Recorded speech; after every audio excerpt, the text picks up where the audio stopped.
ధ్యానం అయిన తర్వాత మనం సాక్ష్యం చెప్తాం.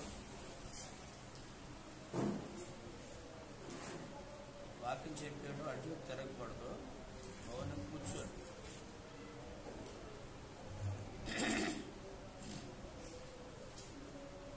చదవబడిన అధ్యాయంలో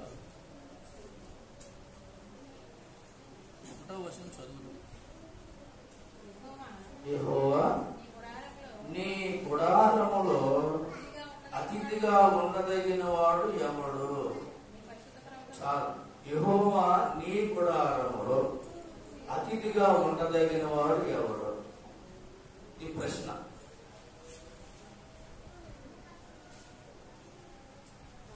మనము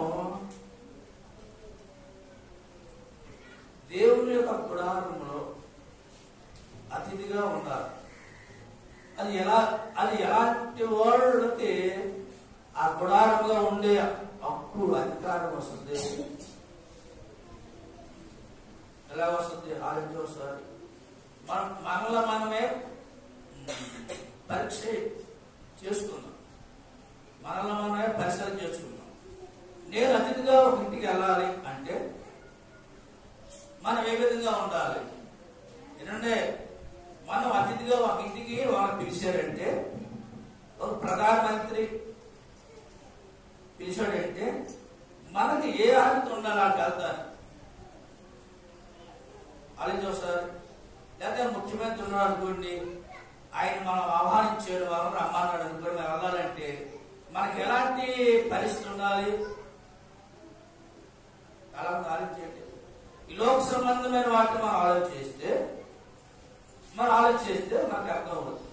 మనం దేవుని, అదేవిధంగా దేవుని రాజ్యానికి వెళ్తానికి, దేవుని రాజ్యంలో మనం ఉండటానికి, అతిథిగా ఉండటానికి మనకి ఎలాంటి పరిస్థితి ఉండాలి? ఏనండి, ఎలా ఉండండి, మాటేనండి. ఈ ముఖ్యమంత్రి దగ్గరికి వెళ్తానికి మనం భయపడిపోతాం. రామంటే మనం రావు. ఎందుకంటే ఆయన ముఖ్యమంత్రి, ఆయన ప్రధానమంత్రి, ఆయన ఎంపీ, ఎమ్మెల్యే, ప్రెసిడెంట్ అని చెప్తాను. లోపలికి వెళ్తానికి మనకి భయపడిపోతాం. దానికి వెళ్ళిపోతావా కాబట్టి వెళ్ళిపోతావా? ఎందుకని? అర్హత లేదు ఈ జీవితానికి వెళ్తానికి, లోపలికి వెళ్తానికి. వాళ్ళు రమ్మన్నా సరే మనం వెళ్తానికి భయపడిపోతాం. రమ్మన్నా సరే మనం బయటకి ఆ కుటుంబంలోకి వెళ్ళిన తర్వాత ఎందుకంటే భయం వచ్చేస్తుంది. ఈ లోక సంబంధం మనిషికే దగ్గరే మనం భయపడుతూ ఉంటాం కదా. నిన్ను సృష్టించిన సృష్టికర్త అయిన దేవుడు అతిథిగా ఉండాలని కోరుకుంటూ ఉంటాడు. నీకు ఎంత పరిశుద్ధంగా ఉండాలి? తాగుబోతూ వెళ్ళిపోతావా? సరళంగా అందరికి వెళ్ళిపోతావా? అబద్ధాలు ఆడితే వెళ్ళిపోతావా? బూరు తిట్టోడికి వెళ్ళిపోతావా? ఏదైనా అసహ్యమైన కార్యానికి వెళ్ళిపోతావా? వెళ్తావా? ఇప్పుడు ఇదే ఖర్చు, ఇదే కాల్చాం, మా జీతం రావుతున్నాం. ముఖ్యమంత్రి రమ్మన్నాను అనుకోండి, ఆయన దగ్గరికి వెళ్తావా? దూరంతా శుభ్రంగా కలుపుకొని, శుభ్రంగా స్నానం చేసి, శుభ్రంగా మంచి బట్టలు వేసుకొని వెళ్తాం. వెళ్ళినా సరే లోపలికి వెళ్దాం. ఏనండి, అయినా లోపలికి వెళ్దాం. ఇంటికి వెళ్తాము, బయటే ఉంటాం, బయటే కూర్చుంటాం. ఆయన రమ్మంటే ఎక్కడికి వెళ్తాం? బలాంతరాన్ని రమ్మంటే ఏంటంటే గుంపులకే కూర్చుంటాం. కానీ నిన్ను సృష్టించిన దేవుడు ఆయన నిన్ను ఆహ్వానిస్తూ ఉన్నాడు.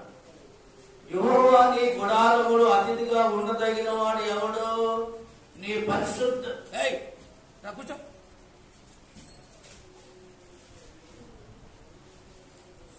నీ పరిశుద్ధమైన పర్వతములకు ఎక్కదగిన వాడు ఎవడు అంటే ఎలా ఉన్నాడంట?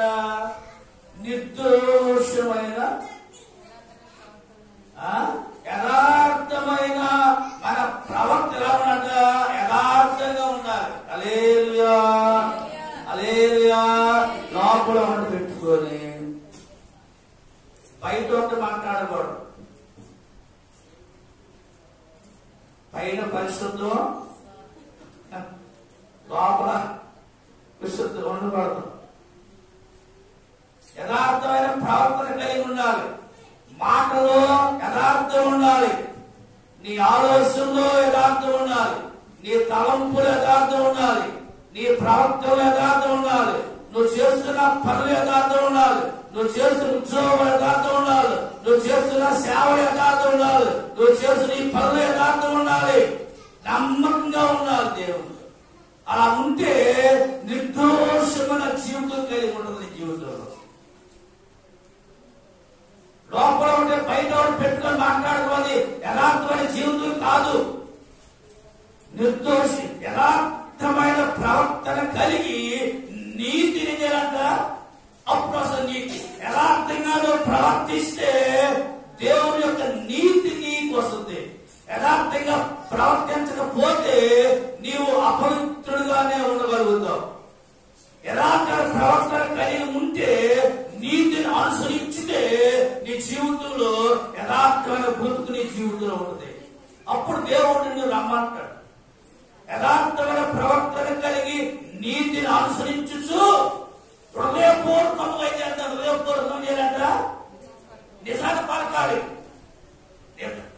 హృదయపూర్వకంగా నిజాన్ని పలకాలి, నిజం చెప్పాలి.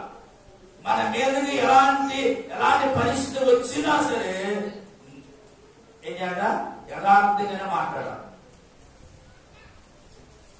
మా బంధువులు ఉన్నారు కదా, మా స్నేహితులు ఉన్నారు కదా అని ఏదైనా మన మీదకి వచ్చినప్పుడు, ఏదైనా మనం ఆలోచించినప్పుడు, మనమే ఎవరైనా ఏదైనా వచ్చినప్పుడు ఏం చేసినప్పుడు ఏమన్నా మనం ఆ వ్యక్తి కోసం ఏంటంటే యథార్థంగానే చెప్పాలి. అది అన్నట్టు కాదండి. అలాంటి వ్యక్తి ఆ వ్యక్తి కాదు, ఆ వ్యక్తి చాలా మంచోడండి. ఆ వ్యక్తి దుర్మార్గుడండి. ఆ వ్యక్తిలో యథార్థం లేదండి. ఆ వ్యక్తి ఇలాంటి చూడండి చెప్పాలి. కానీ ఆ వ్యక్తి చెడిపోయాడు అయితే, మంచోడు కాకపోతే ఆ వ్యక్తి చాలా మంచోడండి చెప్పకూడదు. యథార్థంగానే మాట్లాడాలి. ఆ వ్యక్తిని తప్పుడు బాట నడిపించకూడదు. వ్యక్తిని అమ్మా సుఖ తాగుతాడు, తాగుతండి, మొత్తానికి తాగుతూనే ఉంటుంది. కానీ ఏం చెప్తానంట, తాగుతండి. అమ్మా నీ చాలాసార్లు చాలా మంది అడిగా, అంతే అంటే అది తాగుతూనే ఉన్నా సరే ఏమంటారు వాళ్ళు, నేను తాగుతా బాగానే చేసింది. తలారు చూస్తే అప్పుడు తాగుతూనే ఉంది. తలారు చూసినప్పుడు మొత్తానన్నా వచ్చాడు ప్రారంభంగా వచ్చాడా ఏంటి, యథార్థం లేదు మనిషిలో యథార్థం లేదు. వస్తే తప్పకుండా ప్రార్థన వస్తానండి, వస్తారా ఎందుకని లోపల పెట్టుకొని బయట ఒకటి మాట్లాడే పరిస్థితి యథార్థమైన పరిస్థితి కానే కాదు అని పెట్టారు. ఎంత గొప్పవాడైనా సరే, ఏమీ లేని వాడైనా సరే ఏం చేయాలంట, యథార్థంగానే యథార్థమైన ప్రవర్తన కలిగి ఉండాలి, యథార్థంగా మాట్లాడాలి. ఎందుకంటే నీతినప్పుడు అనుసరించి నడవగలుగుతావు నీ జీవితంలో. పరలోకానికి వెళ్ళలేవు జీవితంలో. దేవుని రాజ్యంలో నువ్వు జీవించ కాడమింది కానీ నీలో యథార్థం లేదు గనక, యథార్థమైన మాటలు లేవు గనక లోపల మాట పెట్టుకొని ఉంచుకొని ఒక మాటనే ఎందుకు బయట చెప్తున్నావు కనుక ఆయన నీ నోటికి మాట రాక మునిపే నువ్వేది ఆలోచిస్తూ ఉన్నావో, ఏది తలస్తున్నావో, ఏది ఉద్దేశిస్తున్నావో దేవుడికి అన్నీ కూడా మొత్తం తెలుసు. తప్పించుకుంటావా ఆ దగ్గర నుంచి? 129వ అధ్యాయం చూడవచ్చు. కీర్తన గ్రంథంలో మాట్లాడుతుంది, చూడండి. 129 రెండవ చదవండి.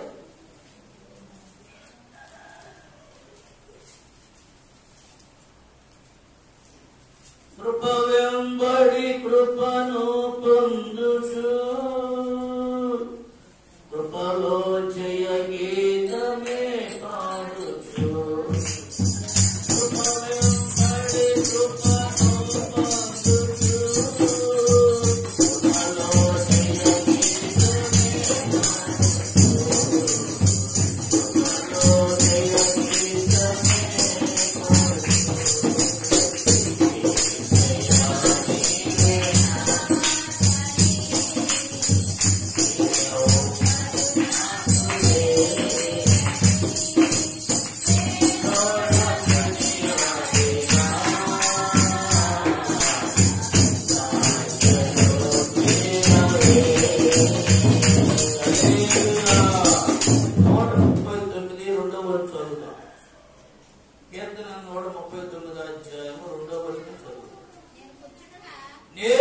కూర్చుండుట, నేను లెగుసుట, నేను కూర్చుండుట, నేను లెగుసుట నీకు తెలియను.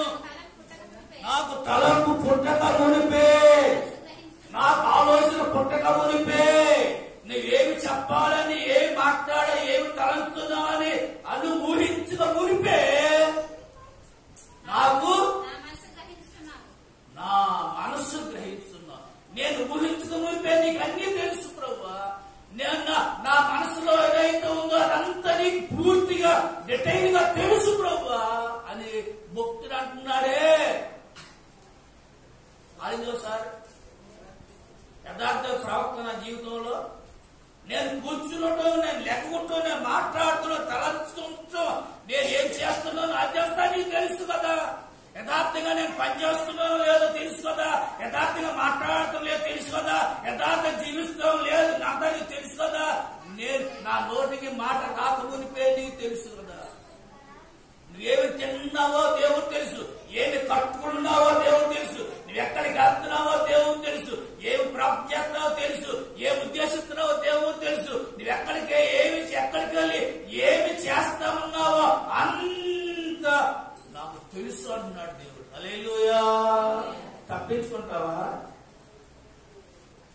యథార్థమైన ప్రవర్తన కలిగి నీతిని అనుసరించేవాడు, నిజాన్ని పలికేవాడు, నిజాన్ని పలికేవాడు నీతిమంతుడు.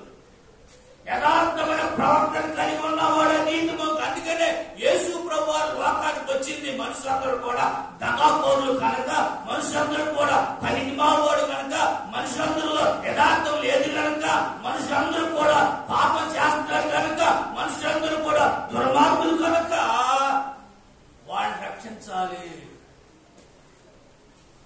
వాళ్ళని కాపాడాలి.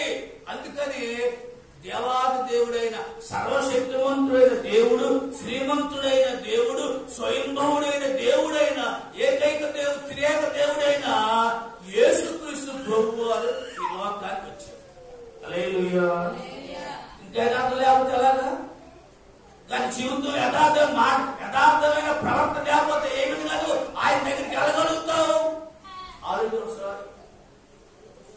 నిజాన్ని పలకాలి,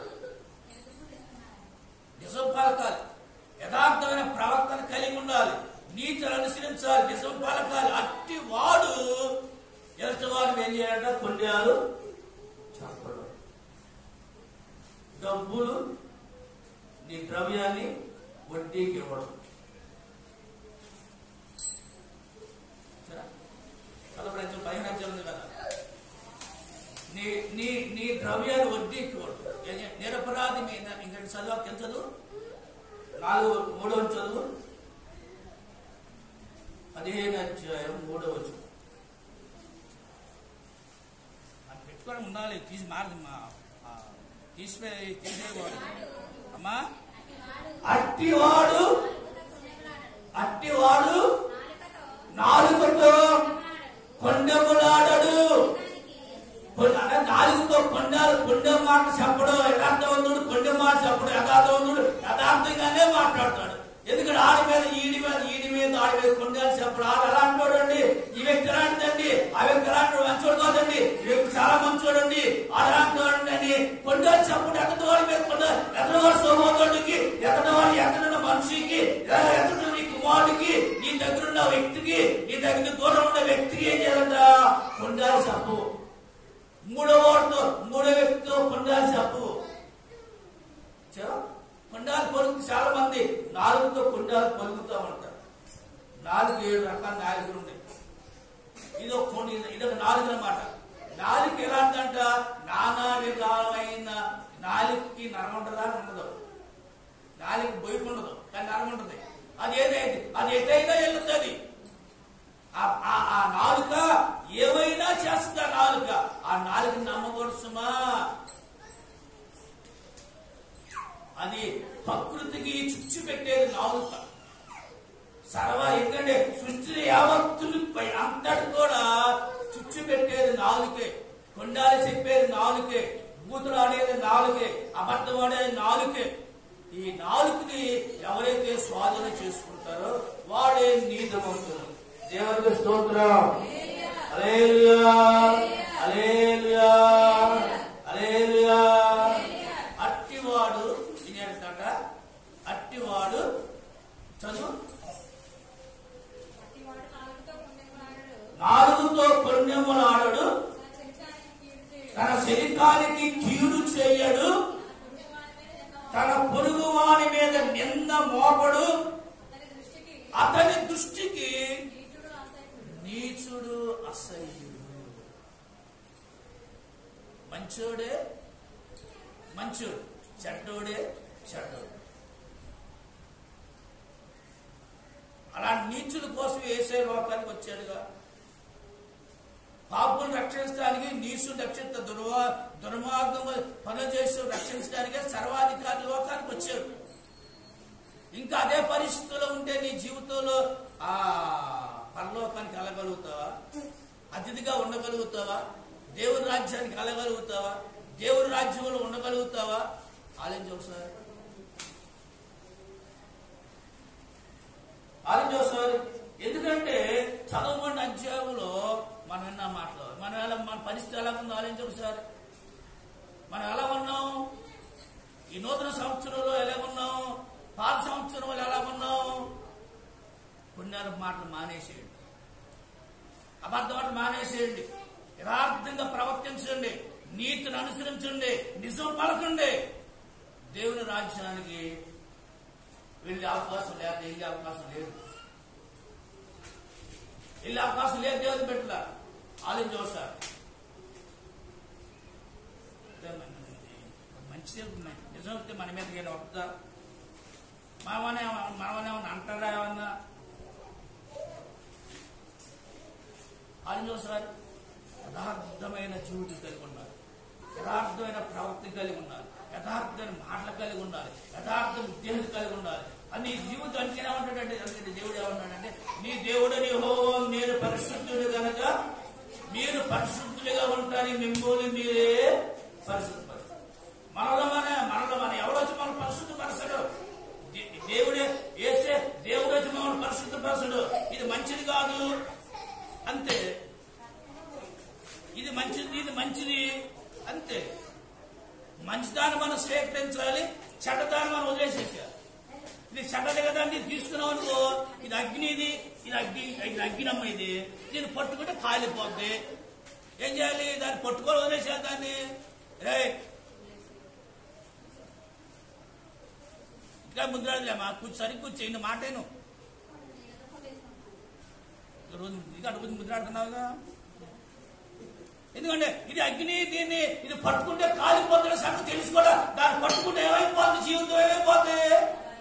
భస్మం అయిపోతావు, కాలిపోతావు. అయ్యో అది అగ్గిందా, దాని దగ్గరికి వెళ్ళకూడదని నువ్వు తీర్మానం చేసుకుందా అంటుకోకూడదు. ఇది కూడా అంతే. ఇది మంచిది, దీన్ని పట్టుకుని ఇది మంచిది, ఇది తాగితే మంచిది, తాగితే నాకు ఆరోగ్యము, ఈ పని చేస్తే నాకు ఆరోగ్యము, ఈ పని చేస్తే మంచోడిని అనిపించుకుంటే దీన్ని స్వీకరించాలి. ఇది మంచిది కాదంటే దాన్ని విడిచిపెట్టాలి. ఆలోచిస్తారు. ప్రవర్తన మంచిగా ఉండాలి. ఏమంటే ఆవిడ దేవుని నమ్ముకుంది కదండి, ఆవిడ ప్రవక్తనే ఏమంటారు మంచిది కాదు. ఈవిడ దేవుని నమ్ముకోలేదండి, ఈవిడ చాలా ప్రవక్త, చాలా మంచిదండి ఈవిడి అంటారు కొంతమంది. అంటే దేవుని నమ్ముకోకపోయినా ఈవిడ ప్రవక్తను బాగుంది, దేవుని నమ్ముకున్నా సరే ఈవిడ ప్రవక్తను బాగోవాలి. ఇద్దరు ఎవరు మంచి, ఎవరు నీతి మంత్రులు అంటారు? ఎవరు నీతి మంత్రులు అంటారు? ఆలోచిస్తారు. ఈవిడ దేవుని నమ్ముకుందండి, ఈవిడ ప్రవక్త మంచిది కాదు, ఈవిడ దేవుని నమ్ముకోలేదు, ఈవిడ ప్రవక్త మంచిది. అన్ని విషయాల్లో కూడా పర్ఫెక్ట్గా ఉంది ఈవిడ అన్ని విషయాల్లో కూడా ఫెయిల్ అయి ఉంది. ఎవరు మంచులు అంటారు? నమ్ముకున్న వాళ్ళే వెళ్తారా? ఈవిడ నమ్ముకోలేదు అనుకోండి, అన్ని బాగుంది అనుకోండి, అప్పుడు ఈవిడి వెళ్ళదు, ఈవిడ వెళ్ళదు. ఈవిడ దేవుడు మంచిదైనా సరే, దేవుడు నమ్ముకున్నా సరే ఈవిడ వెళ్ళదు. ఈవిడ మంచిదైనా మంచిది కాకపోయినా సరే దేవుడు నమ్ముకున్నది కాబట్టి, ఈవిడ ప్రవక్త మంచిది కాదు కాబట్టి ఈవిడ కూడా వెళ్ళదు. అలా వెళ్ళిపోయి ఎంతమందో వెళ్తారు. మంచి ప్రవక్త కలిగి దేవుడు నమ్ముకొని ఉండి ఎంతమందో వెళ్తారు. గోదానాల వల్ల, భూదానాల వల్ల, వస్త్రదానాల వల్ల, అన్నదానాల వల్ల వెళ్ళిపోతే ఇంకెందుకు వెళ్ళం. ప్రవర్తన మారాలి. ముందు మెయిన్ అది. ప్రవర్తన మారితే ఏం చేయవలసిన జీవితంలో ప్రవర్తన మారితే, బతుకు మారితే, జీవితం మారితే, యథార్థంగా ఉంటే, ఎందుకంటే కొన్నేళ్ళు చెప్పకుండా ఉంటే, నీతి అనుసరించి నడిస్తే దేవుడు నిన్ను యథార్థమైన ప్రవక్తన కలిగి నీతి అనుసరించువాడే దేవుని రాజ్యం. అందుకే ఏమన్నా ప్రవక్తన కలిగిన వాడు, యథార్థమైన ప్రవక్త ఎవరికైనా కలిగి ఉంటారో వాడు వెళ్తారు. ఇవిడు నీతిమంతుడు, ఇవిడి అన్నిటి యథార్థంగా ఉంటుంది, కానీ నీతిమంతురాలు కాదుగా. పాపాలు క్షమించబడలేదుగా. వీడు పాపాలు క్షమించబడింది, ఇవి నీతిమంతుడుగా అవును అనిపించుకున్నది, కానీ నీతిమంతుడు యథార్థ ప్రవక్త లేదు. నమ్ముకుంది దేవుడు నమ్ముకుంది కాదంటున్నా, ఇవి దేవుడు నమ్ముకోవాలా కాదంటున్నా. వీడు యథార్థంగా అన్ని విషయాల్లో ఏ పాపం చేయట్లేదు అనుకోండి, ఏది కూడా అన్ని కూడా ఎవరితోటి అబద్ధం చెప్పగలరు అనుకోండి, ఇవి దేవుడు నమ్ముకోవాలి. మంచిగా ఉందనుకోండి, ఎవరిని కూడా దూషించి మాట్లాడదు అనుకోండి, ఈవిడ ఎవరైతే ఈవిడికి రక్షణ లేదు, మారు మనసు లేదు, పాప క్షమాపణ నిమిత్తము బాప్తిస్మం తీసుకోలేదు, దేవుని కుమారుడుగా దేవుని కుమార్తె అవలేదు కాబట్టి ఈవిడ ఎవరిగా అని వెళ్తే దేవుడు ఎందుకు అంటే వెళ్తే ఒక ఆయన అన్నమాట. ఏమనంటే దేవుడు నమ్ముకున్న ఒక ఆయన ఏం చేశాడంటే, ఫ్రెండ్ అని ఇద్దరు ఫ్రెండ్లు అన్నమాట. సగ రోజు ప్రార్థనకి వెళ్తున్నాడు. ఎదుగుతున్నాం ప్రార్థన మాంతలా. తన ఫ్రెండ్ ఏమో ఎప్పుడో పండగకు వస్తాడు, ఈస్టర్కి లేకపోతే క్రిస్టమస్కో జనవరి 1 వస్తాడు. వచ్చేది చక్కగా చర్చ్ అంతా బాగు చేస్తాడు, సున్నాలు వేస్తాడు, అన్ని డెకరేట్ చేస్తాడు. మానేస్తాడు. ఇతనేమో ఏమి చేయడు, డబ్బులు ఖర్చు పెట్టడు. ఈ పేదలు డబ్బులు లేవి.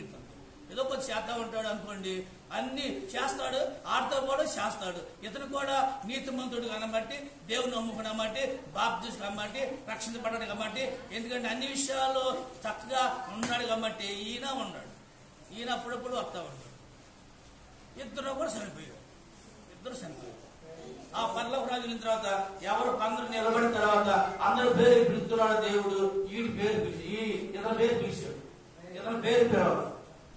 అయ్యారండి యేసయ్య నా పేరుంది అందరూ అంటాడు.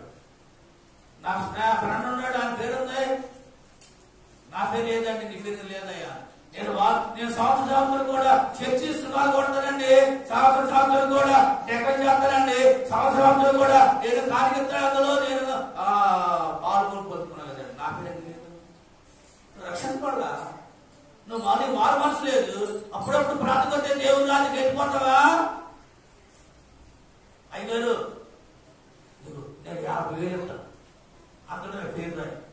ఏమన్నా 50,000 అందులో పేరు రాయి అన్నాడు అనమాట. డబ్బులు ఇస్తే పేరు ఎందుకు? అది ఎంతమంది వెళ్ళిపోతారు దేవుని రాజ్యానికి. కోటీశ్వరులు ఉన్నారు దేవుని పెడతారు, లక్షాధికారులు దేవుని పెడతారు. ఎవరో కానీ బతుకు మారాలి, మనస్సు మారాలి, యథార్థమైన ప్రవర్తన కలిగి ఉండాలి. వాళ్ళు మాత్రమే అన్నారు. ప్రయోజనం ఉందంటారు. యథార్థ ప్రవక్త ఉందంటారా? ఎప్పుడో వచ్చి సున్నాలు ఎప్పుడో వచ్చి డెకరేట్ చేసి ఎప్పుడో వచ్చి లైట్లు వేసి ఎప్పుడో వచ్చి స్టార్లు బిగించి ఎప్పుడో వచ్చేది అవి ఏం చేస్తారు? సరిపోద్దా? అలాంటి వాడు పట్ల రాజ్యం. అలాంటి వ్యక్తులే మాకు ఈవిడి రక్షణ. దేవుడికి మారవలసి పొందాల. దేవుడు అంటే తెలియదు దేవుడికి, దేవుడి సన్నిధి తెలియదు దేవుడికి, దేవుడు ఆరాధన తెలియదు దేవుడికి. అది ఏమి తెలియదు తనకి, కానీ అన్నీ తెలుసు. ఇద్దరు ఎవరెత్తారు? ఎవరు యథార్థ ప్రవర్తన కలిగి ఉన్నారు? ఎవరు ఆలోచించవచ్చు. యెహోవా నీ గుడారములు అతిథిగా ఉన్నదే ఎవరంటే ఈ వ్యక్తి ఆ వ్యక్తి లేడుగా. దేవుడు రాజ్యం వస్తానికి ఆ సమస్య కాదు కదా. మన జీవితం మారాలి, మన బ్రతుకులు మారాలి, మన జీవితంలో మాట తప్పకుండా నిజాన్ని పలకాలుగా. లోపల వస్తానని బయట రావడం అది తప్పు కదా. యథార్థ ప్రవర్తన జీవితంలో ఆలోచించాలి.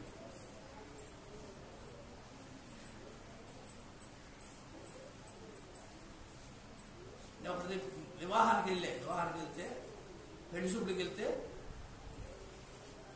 చెప్పి వెళ్ళిన తర్వాత ఏమన్నాడంటే అతను ఇస్తామని అన్నాడు. వచ్చిన తర్వాత ఫోన్ చేస్తా అన్నాడు. ఫోన్ చేసిన తర్వాత చేయకుండా 2 రోజులు బట్టి ఆగిపోయాడు. నేను ఫోన్ చేస్తుంటే లిఫ్ట్ చేయట్లా, మళ్ళా ఫోన్ చేశా, లిఫ్ట్ చేయట్లా. తన తమ్ముడికి ఫోన్ చేశా. అంటున్నాడు, అయ్యగారండి వెళ్ళినప్పుడే వెళ్తా అన్నాడు. వచ్చిన తర్వాత మా అమ్మాయి అండి డిగ్రీ చదువుతుంది కదండి, ఆ డిగ్రీ పూర్తయిన తర్వాత చేస్తాడంటాను.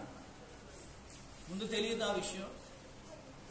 ముందు ఆమె చదువుతుందా దానికి తెలియదా? ముందు వాడు ప్రవక్త తెలియదా? ఆ పిల్లాడు తెలియదా? ముందు తెలియదా? తెలుసు. కానీ ఏంటంటే మాట ఒకటి లోపల ఒకటి ఎవరైనా లోపల అనుకుంటా ఉండి పైకే ఇస్తాడని చెప్పి వెళ్ళిన తర్వాత లోపల ఉన్న మాట బయట పెట్టాడు. అదే యథార్థ ప్రవక్త కాదు. అది లోపల ఉంటుంటే బయట ఒకటి మాట్లాడకూడదు, నిజాన్ని పలకాలి. యెహోవా పర్వతమునకు ఎక్కదగిన వాడు ఎవడు? యథార్థమైన ప్రవర్తన కలిగి నీతిని అనుసరించి హృదయపూర్వకంగా నిజం పలి. నువ్వేం చేసినా తెలుసు దేవుడు. నీ ఎంత భక్తి పడవో తెలుసు, ఎంత మంచోడవో తెలుసు, ఎంత యథార్థవంతుడవో తెలుసు, ఎంత పనికిరాడో తెలిసి తప్పించుకుంటావా? ఎలాగలుగుతావా? 91 కీర్తన ఉండదు మాట. 91 కీర్తన ఏమన్నదంట? మహోన్నతుని సాటున నివసించేవాడే సర్వశక్తు నీడను విశ్రమించేవాడు, ఆయనే నాకు ఆశ్చర్యము దొరకమంట. దేవునికి స్తోత్రం. మహోన్నతుని సాటు నివసించాలి నీ జీవితంలో. మహోన్నతుడే దేవుని దగ్గరికి వెళ్ళాలి. ఆయనతో నువ్వు కలిసి జీవించాలంటే ఇప్పుడే నువ్వు యథార్థమైన ప్రవర్తన కలిగిన వాడు ఉండాలి. ఇప్పుడే నీతిని అనుసరించే వ్యక్తిగా ఉండాలి. ఉన్నా సరే లేకపోయినా సరే, కలిగినా కలగపోయినా సరే, నువ్వు శ్రీమంతుడైనా ఏమి లేనివాడు అవ్వచ్చు, కానీ బతుకు మాత్రం యథార్థంగా ఉండాలి.